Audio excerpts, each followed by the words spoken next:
You are listening to ESL Talk, a podcast made for English teachers by English teachers.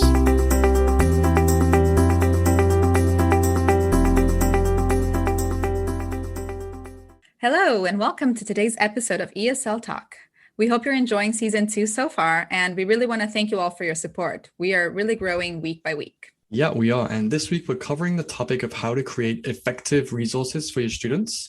We'll be speaking to our special guest, Crystal, who'll talk about her journey from teacher to content creator and now owner of her very own resources website. Yeah, I'm really looking forward to that. I think we can both appreciate the time and effort it goes into making great resources for students, right? So it's going to be great to hear from Crystal and from each other. It's really time consuming. So yeah, I think any tips would be really useful. So Faye, can you just tell me first of all, how do you go about creating resources and making sure they're a good fit for your students? You know, this is definitely a skill I've fine-tuned over time. It takes time to master it. I wouldn't say I am a master at it, but the first step for me has always been to define my aim with the material I'm creating. I know sometimes we try to start with, I found this really cool video, or I found this really cool text I want to use, but you really need to have a clear aim. So once you have an aim, I always do some research to see what's already out there to get some ideas, right? And identify some gaps that my material can fill. There's no point in creating something that's already been done, but also it's good to use reference materials as well, because you don't need to create it all from scratch. So for that, I try to keep my reference materials organized into folders on my computer for easy access. Like there's so much out there online. So if you can keep it all organized, it's really going to help you. And we've mentioned this in previous episodes, but it's really worth repeating here. Like you don't have to reinvent the wheel. Right. You know, as teachers, we often want to be original and or feel like we should know it all. We should be able to do it all. But really, there's so much material out there for inspiration and guidance, especially when you're starting out. What about you, Daniel? What's your approach when it comes to creating resources? Yeah, I mean, I teach such a wide range of different students and I teach so many different things. It's quite difficult.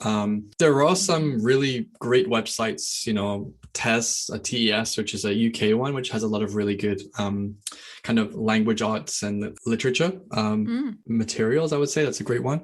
And then for younger learners and children, there's one called Twinkle, which I use sometimes as well. And then there's just different ranges. For IELTS, there's tons of IELTS websites, some great, some not so great.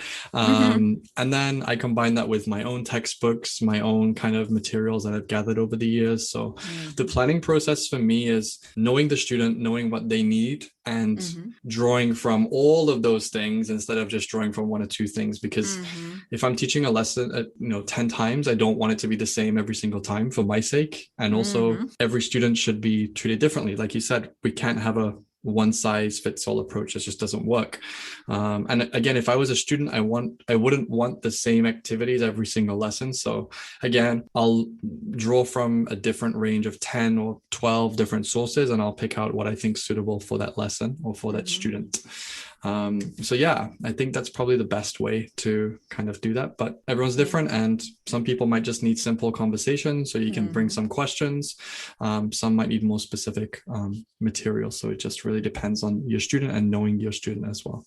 It sounds like we have similar approaches in that sense. It kind of seems like the most efficient way of doing it, right? Well, it sounds simple, but some teachers just will they'll Google something and download a worksheet and spend 40 minutes on that. And that's probably not the best use of your or your students' time. Maybe as a homework or a 5-minute starter activity. I think if you're only as good as your material and your content, you can have great skills as a teacher, but if the content and material doesn't complement that, then there's going to be a bit of a disconnect and it might affect the outcomes for your learners. Yeah. So definitely good to use what's out there, but know what your goals and your students' goals are and adapt. So can you give me a more specific example of how you would adapt or change your resources according to the type of student you have? Yeah. So one example I can think of is I teach a lot of IELTS classes, and even though I'm essentially teaching the same 4 skills, depending on the student, it'll be very different because we might need to focus more on speaking or listening or reading or writing. So some of the lessons that I teach with adults, older, more mature learners, it'll be much more academic focused in terms of we'll do writing tasks in class, we'll do more debate and discussion type things in class, and we'll spend more time on vocabulary pronunciation, for example. With younger learners, maybe teen or younger adults, maybe like, early 20s, with them, I know they'll respond better to short videos or, things that might make them think or kind of, have an opinion about something, because a lot of time with younger learners, they might not necessarily have the ability to be able to express themselves at length. So if we have to kind of build it a little bit differently. So with that, I'll start off with vocabulary. I'll start off with a short video, a few simple questions. And then once they've built up that knowledge, that background knowledge that adults might have, then we can start to go into more detail. So that's one example. So Faye, tell me, how do you structure lessons for students? Is it more visual? Is it more audible? Or is it a little bit of both? That's a good question, because I must admit, I'm a bit of a perfectionist. We've talked about this before, but especially when it comes, but for me, it's especially the case when it comes to how my materials look, probably because of my background in design. I kind of feel like I have to create something that's visually appealing. My degree has to be worth something, at least for that. So I spend way too much time looking for the perfect font sometimes, or the perfect picture to go with my materials. I really want to make it visually appealing to my students. But overall, in terms of that, I try to keep the material clean without too much information to distract from the content, right? The content is the most important thing, but it should be presented in a visually pleasing way. So another important point I wanted to say, going back to the fonts, this is something that not everybody realizes, but it's always better to use serif font for longer chunks of text. So those are the fonts that have the little feet, like Times New Roman is the most popular default font. Times New Roman and Arial, those are the ones I see the most from the students. So like Arial, for instance, that's a good, like those are obviously like the most basic fonts, but Arial would be like good for shorter writing for students to read, or for questions and things like that. But if you have a long text, you really want to use something like Times New Roman.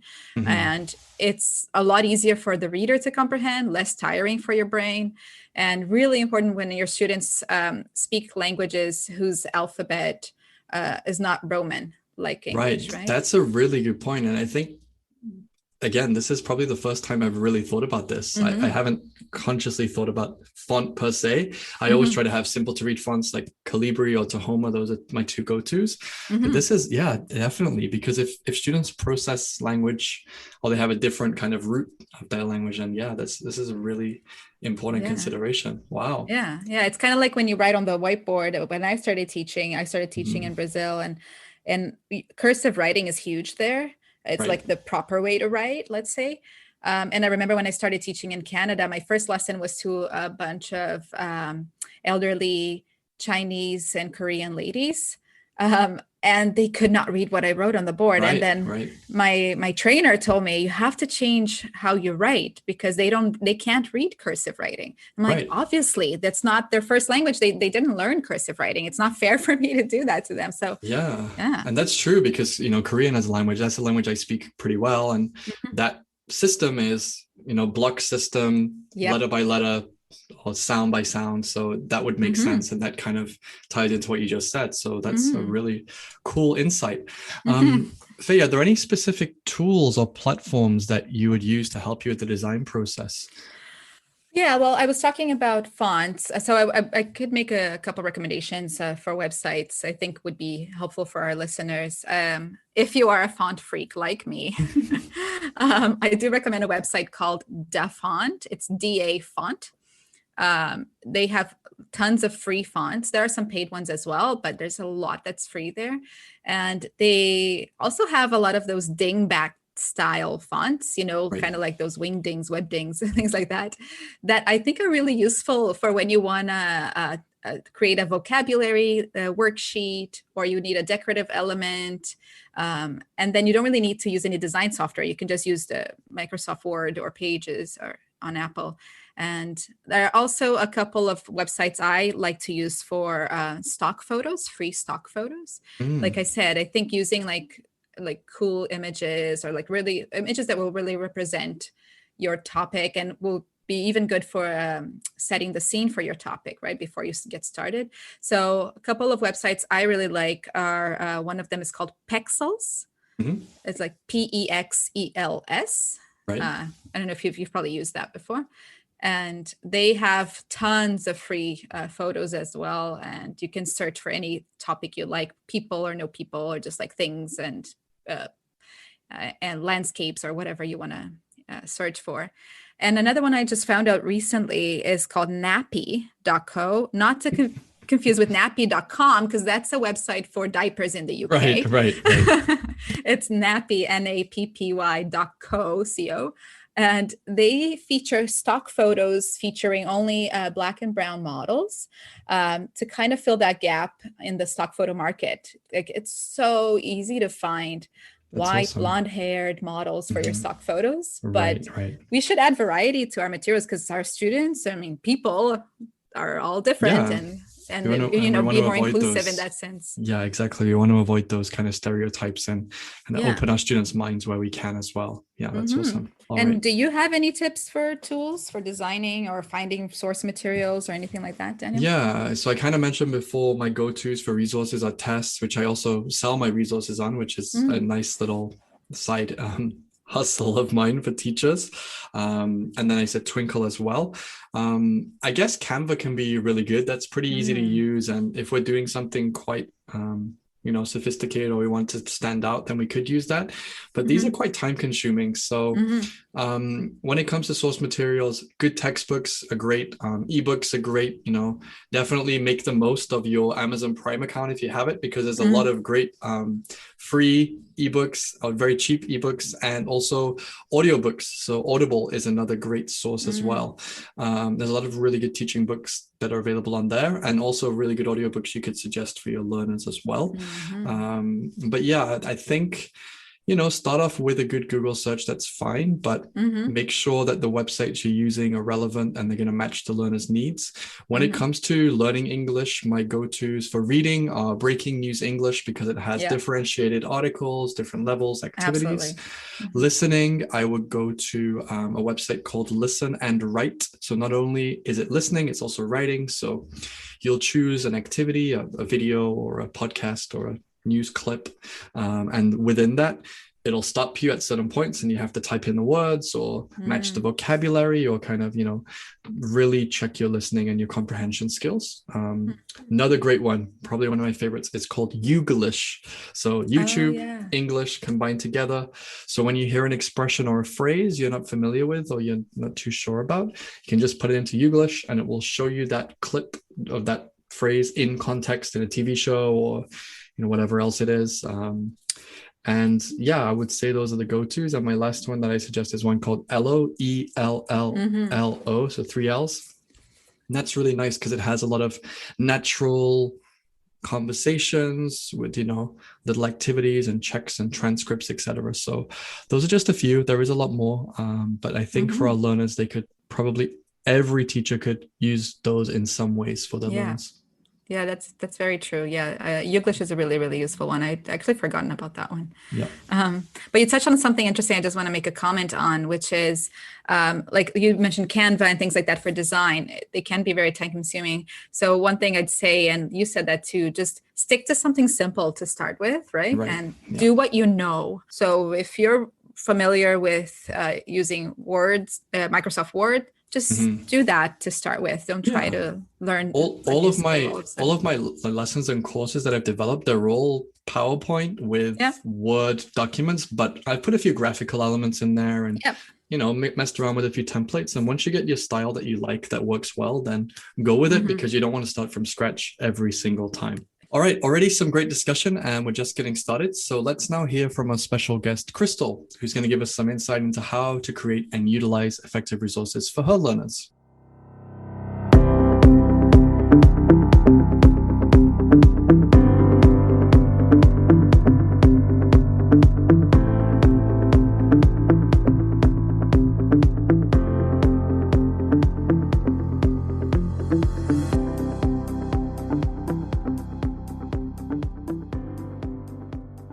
Hello, Crystal. Thanks for joining us on the show today. Thanks for having me, Faye. It's a real honor to be asked to be here. Yeah, thank you, Crystal. We're really looking forward to hearing about how to create effective resources for our ESL learners. My pleasure. So, Crystal, could you start by giving us a brief introduction of your professional journey so far? Sure. It's a little hard to keep it brief because it kind of spans about 15 years. Like many people after undergrad, I didn't know what to do with an English degree. And so I decided to combine that with traveling the world and ended up heading off to Japan, where I taught ESL in private settings for children. And from there, went to Germany for a short stint, and I've ended up here in the UK, even though, of course, I am Canadian. And when I got here, I again found myself at a crossroads. I loved teaching, so I thought I would segue that into public school teaching. And I obtained qualified teacher status in the UK to teach secondary English, which I have to say I hated. Me too. Me too. Oh, wow. Yeah. So we have that in common as well. It's not so much the children or the teaching itself that I didn't like. It's all the bureaucracy and the sort of form filling and that background stuff that got in the way. So after about 5 years of that, I quite eagerly took an extended hiatus from teaching to start a family. And I was off for several years. And then right around the time when I would naturally start to think about going back into work, the online ESL industry was really picking up. So I sort of had my eye on it for a little while. And when my youngest went off to preschool, I took the plunge and started teaching as a contracted ESL teacher online, which I did for couple of years. And then I segued into freelance. And that jump was actually down to COVID because my husband sadly lost his job. And I realized that as a contracted ESL teacher, there was a real ceiling to what I could earn for my work. Whereas if you put the legwork in on the freelance side, the sky's the limit, more or less. But what I found in that transition was that there's also a lot of work that goes on behind the scenes in freelance. And some of it was curriculum development and being, taking back the sort of school teacher roots and that formal qualification. I decided to segue that career into curriculum design because I felt like I could help more freelance teachers by providing resources. Wow, that sounds like a great journey. Actually, it sounds like we have quite a bit in common too. Oh, wow. Yeah, because I've recently also taken a break to start a family and all that. And with COVID and everything happening, the online teaching world and being more, let's say, having more of the freedom to be autonomous in that sense online definitely has its appeal. So yeah, but you seem to be doing really well. So we'd love to hear from you. And we'd love to hear, first of all, why do you think it's so crucial that students have engaging and relevant ESL resources? Well, I mean, the short answer to that one, Faye, is that so they learn, basically, so that they learn and that they retain that learning and so that they progress in their language acquisition. But the longer answer is that you get students coming into your online classroom that learn in so many different ways. Some are auditory learners, others are kinesthetic, et cetera, but we're really hampered by this 2D learning space. We need to create some kind of 3D course content for our students by offering a wide range of activities.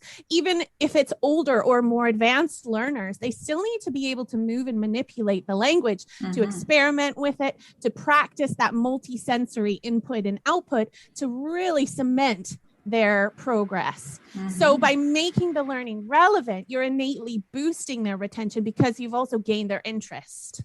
Yeah. Wow. Yeah. Very true. Great insight there. Absolutely. I see so many different online teaching jobs where, the companies will say, we provide everything for you, but it's a one size fits all approach, which doesn't apply to students because everyone learns differently.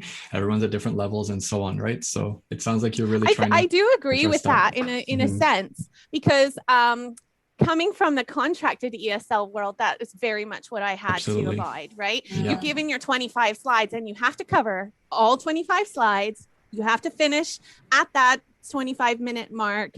And it is very much one size fits all. But the thing to keep in mind is that a dynamic curriculum can be adapted for any student. Absolutely. So as long as you're pitching the right level, and a teacher with experience can adapt the curriculum and the lessons to suit their students literally on the fly. Yeah, absolutely. That's very true. And this kind of ties into the next question I have, Crystal, which is about the quality of the resources, because I would agree that you're only as good as your resources. However, once you have that skill and those kind of abilities to adapt things and make things more kind of suitable for your learners, that can definitely make a big difference. So how crucial is it for students to have the real high quality resources they can access online? It's very crucial. I mean, to take it back a step, as a qualified teacher, I define a quality resource by long-term planning. So having that idea at the back of each lesson of where they've been, where they are now, where they're going content-wise, to make sure that you're covering the full spectrum of topics as you go along, and that it's easily adaptable for the differences in your learning, and that it's got regular repetition built in. So all of those things sort of qualify the quality resources that you mentioned. But I think it's important for us to provide these types of resources online. I mean, obviously to ensure learning, but also because the online ESL industry is really unregulated.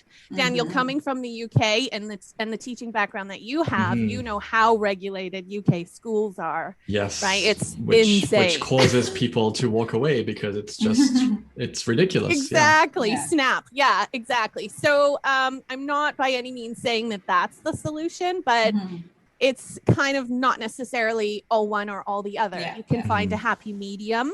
And I think that in order to raise the bar for the quality of online learning, we need to take it a step back and really put that planning and effort into those quality resources. Absolutely. Because like you said, we're basically self-regulating that, right? So there's Indeed. 100%. Nobody, and even more so if you're not working as a contracted teacher, because it's literally you. There are far more freelance individual teachers than there are sort of like small scale language schools. Yeah, absolutely. But we are our own brand, right? And that's important too when you're thinking about your materials. So you want to create something that is engaging and exciting that students will remember. So maybe for our listeners, could you give us some examples or talk a little bit more about what kind of materials have you found best engage, best excite your learners and have the most success? Well, I can only really speak for the demographic that I teach, which is very young learners. That's sort of my niche.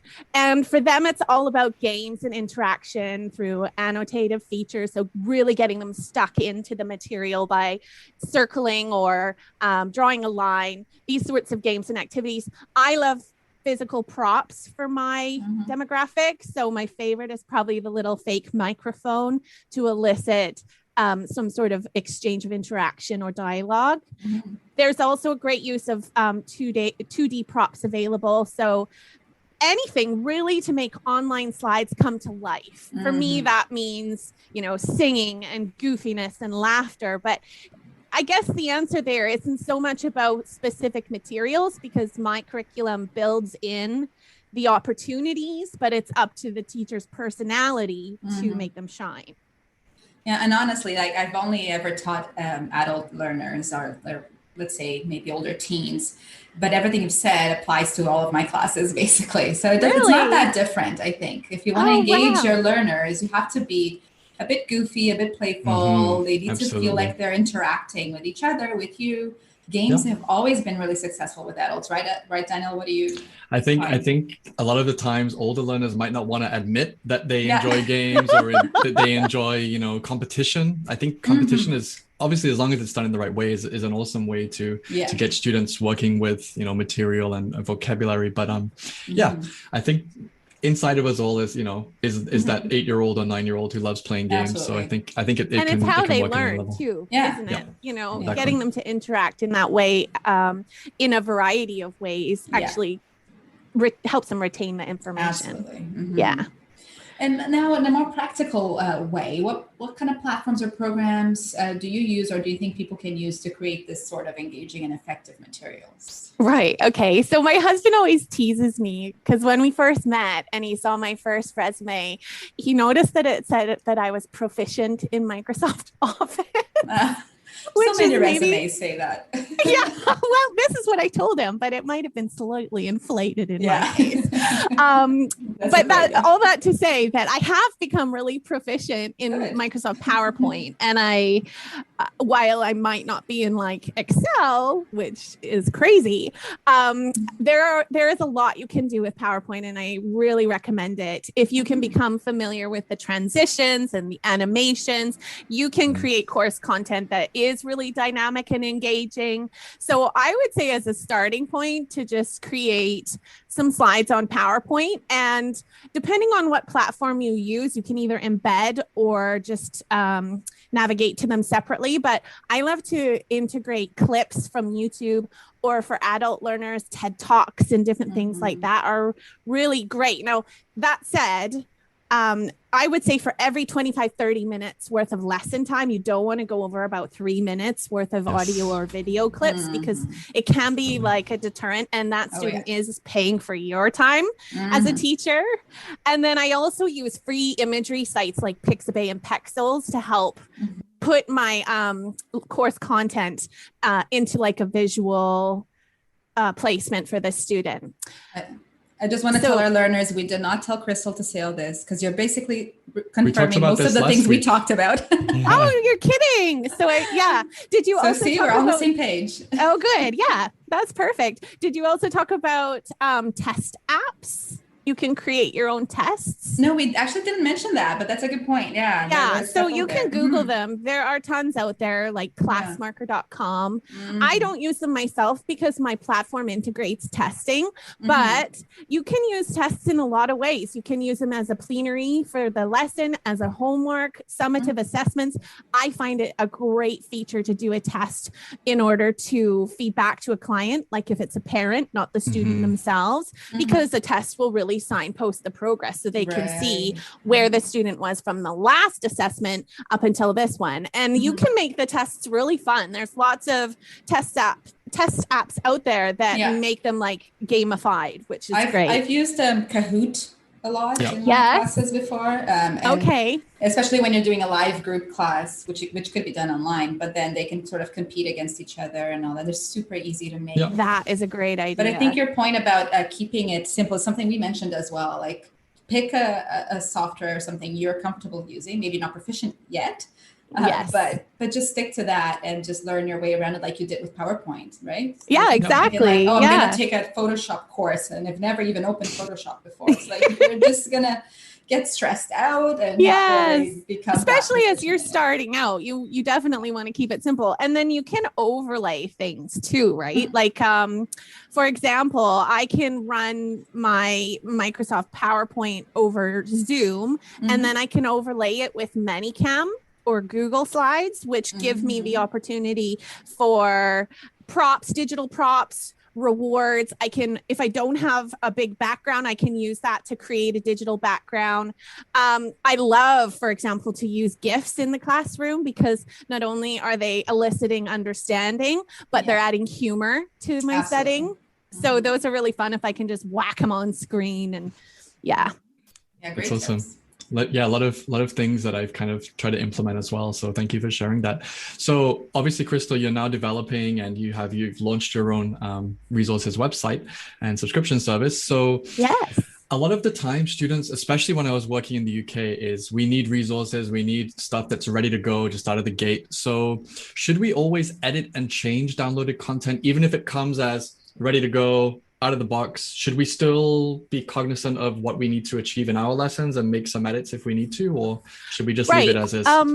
I mean, obviously you should preface that scenario with abiding plagiarism law. Of course, Your words, not mine. Yes, indeed. Like, just give credit where credit is due. But yes, basically, you need, as a teacher, to adapt whatever material that you're using to suit that student. And I touched on that earlier, where once you develop a little bit of experience, you can really do that during the lesson. It doesn't need to take a load of planning and preparation. For example, I have one student, she's a little Chinese girl. She is 6 years old, and she attends in the daytimes an international kindergarten. So she's using English every day.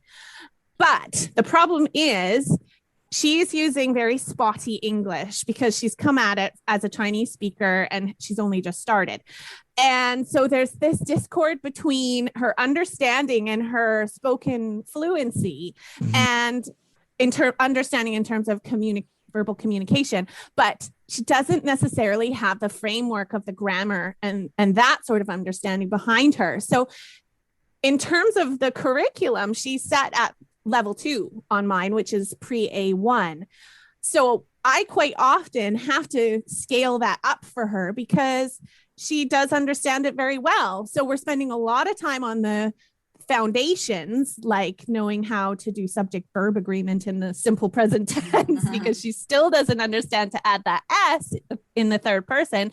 But at the same time, she's telling me that she played with Holly and she told me today her friend's name is Morning. Holly and Morning, they played ball on the playground today, which was like super advanced for level 2. So it's definitely a case of adapting that material to suit the student.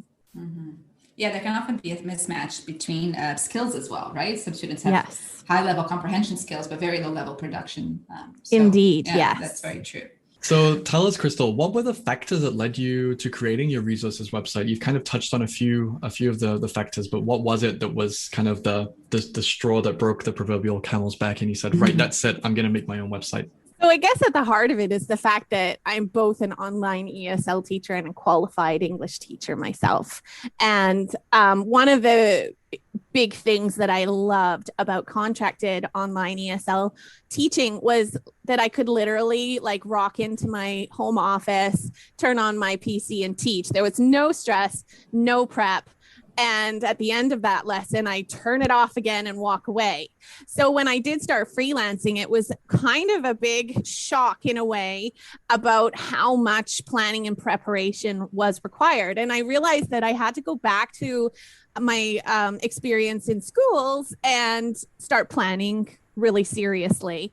So what I also realized around the same time was that there are other teachers out there who might have the experience and know-how to create a curriculum, but they might not have the time. Or they might not have the experience and know-how at all, but they want to have a go at this online teaching lark. So I felt like I could share the resources that I was creating and save some people time, fill a need in the market for step-by-step purpose-built lessons, because there's a lot of one-off material in the market where you can sort of go to a database of lessons and search by grammar skill and you'll pull up something fantastic. But where does that fit in an overarching curriculum? And basically just to enable new, inexperienced or time-conscious teachers to launch as freelancers where they might not otherwise have had the confidence or time or ability to do so.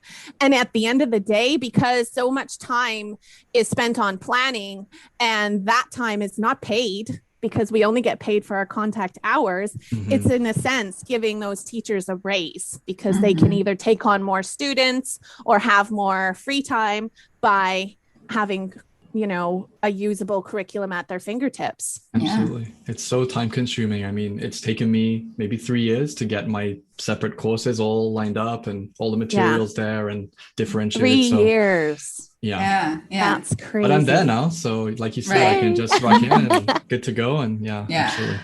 It definitely comes with experience, but I think it can be very daunting for starting teachers. And I mean, you mentioned a lot of this already, like what the teachers value and all that. Can you give us maybe some more practical tips for our listeners? Apart from your website, what other resources do you recommend for like quality, affordable materials that you think you want me to suggest a competition? Well, maybe other websites that provide something different than what you do, right? So I really like Off to Class. I think they have a lot of bits and pieces that are are good quality. I also came across a ton on the British Council website. They are particularly good for more advanced or adult learners. Yeah, that's true.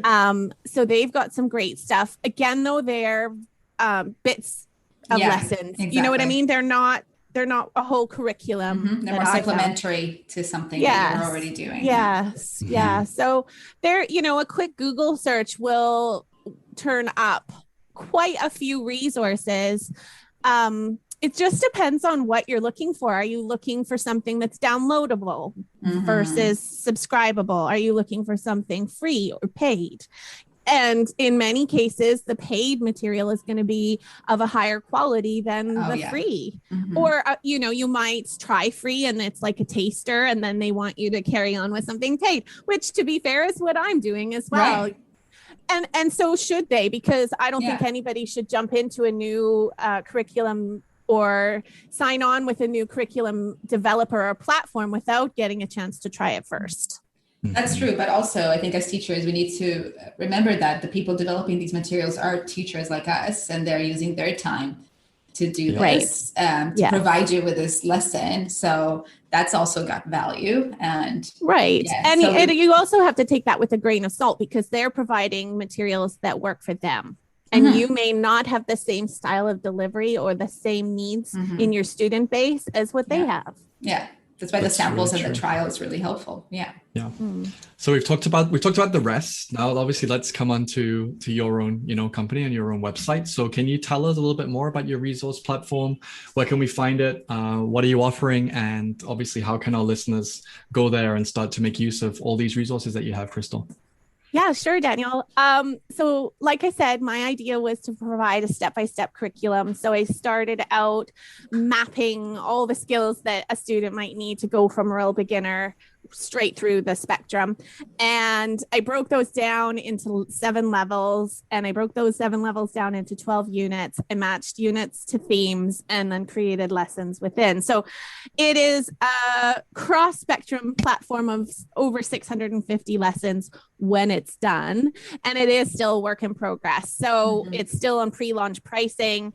And like I say, it comes with the free trials. But the idea is to roll in all of the learning points that a student needs with a variety of activities and interactions and, regular repetition to reinforce their learning, and regular assessment to make the teacher's job in signposting learning that much easier.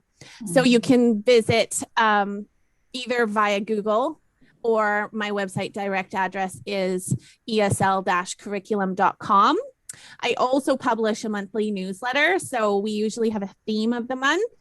This month, for example, is finding students, because in order to sort of, I guess, drum up my own client base, I want to support teachers to make that leap into freelancing. Because I think it's a great opportunity for everyone who has an interest to just go for it. So I run an ESL or EAL freelance masterclass Facebook group where we're also talking this month about finding students. And the 3 things, the web platform, the newsletter, and the Facebook group all sort of mesh together to just create like a home base. I like to think of it as a home base for freelance ESL teachers to find the support, the community, and encouragement that they need. Great. Yeah. Yeah, we actually touched on this in our previous episode about recruiting, retaining students. So that is just such a hot topic right now. So it's great to see that you're providing that support as well. Yeah, it is. It's difficult. I think the market's really saturated for ESL teachers. So you sort of have to go that extra mile to find students. But there's a lot of avenues you can take that are free. And so, I think it's just all about differentiating yourself and, I think building your brand. Students invest in you, and you need to make sure that you distinguish yourself from everyone else by saying, this is what I offer, this is what I can do, and this is why you should learn with me. And exactly. And having other people say that about you. Absolutely. Yeah. Exactly. All right. Yeah. Thank you so much for your time today, Crystal. I think we've both really learned a lot, and of course, we'll be happy to share the links for your website, and we wish you every success with that. It sounds like a great idea, and I'm sure a lot of us will really benefit from that going forward. So thank you, Crystal. Thank you so much. Thank you both. This was fun and informative, and a really, really great opportunity. So thanks. Well, thanks for sharing your unique insights and tips for fellow ESL teachers. And be sure to check out Crystal's website for inspiration. Yeah, absolutely. Please do support our fellow teachers who are participating in the podcast. And again, this is how we all learn from one another. As always, remember to subscribe to receive the latest episodes each Wednesday. You can follow us on Instagram at ESL Talk Podcast, or you can send us an email to esltalkpodcast@gmail.com. Yeah, please feel free to reach out if you would like to share your passion and expertise in a future episode of the podcast as a guest. Yeah, and don't forget to tune in next Wednesday for another brand new episode. Thanks again for listening. Bye-bye.